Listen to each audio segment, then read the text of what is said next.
A city on standby. Security across the Peruvian capital city of Lima has been ramped up as delegations from around the world arrive for this year's Asia-Pacific Economic Cooperation Forum, or APEC. And officials here are doing all they can to ensure that nothing disrupts the high-level gathering, deploying 15,000 troops across the city.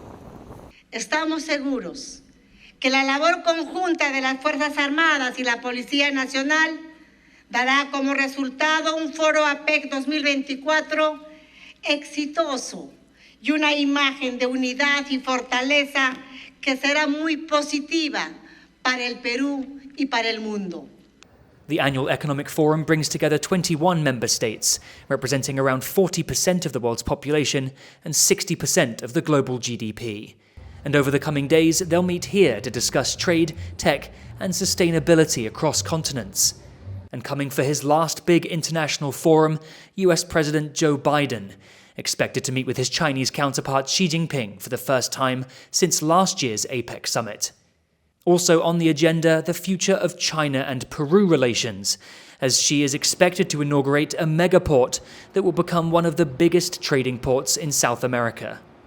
Roads are blocked and security is tight here in Lima as all eyes turn to Peru, which now must juggle hosting one of the world's most consequential international conferences while dealing with potentially disruptive domestic unrest.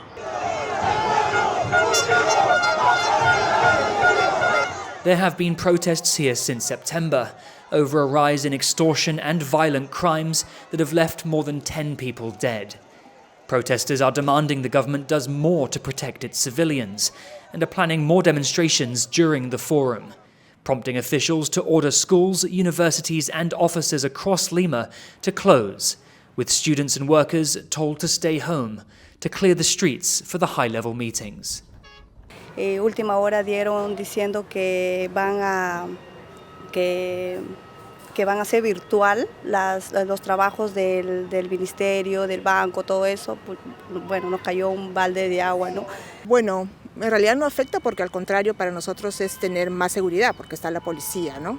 Que no, pienso que no va a poder pasar. En algunas zonas va a pasar.